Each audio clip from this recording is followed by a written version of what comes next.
Jir, neredesin Jir? Jir, geldim ben, neredesin? Yalvarıyorum sana güleç çocuk, söyle bana neredesin? Dünyanın en aptal insanı ben, işte buradayım. Ya sen, neredesin çılgın çocuk? Tol diyordun da başka bir şey demiyordun.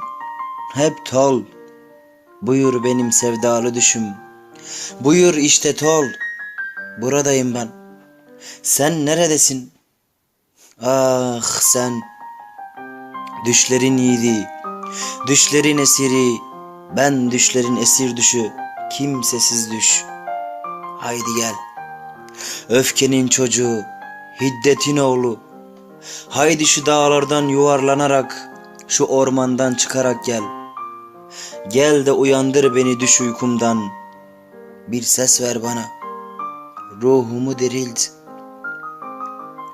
Dirilt yıldızlarımın ışığını, günümü ısıt, beni yeniden yarat.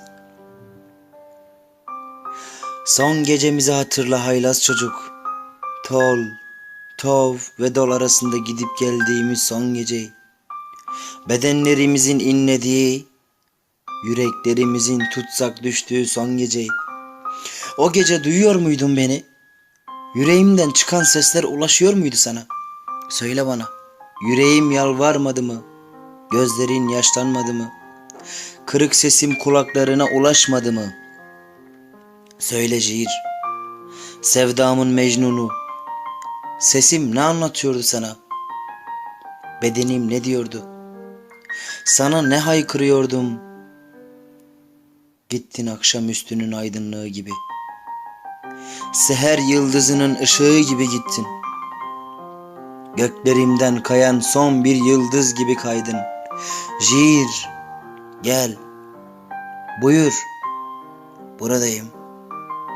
Ya sen? Söyle, söyle bana Jir, sen neredesin?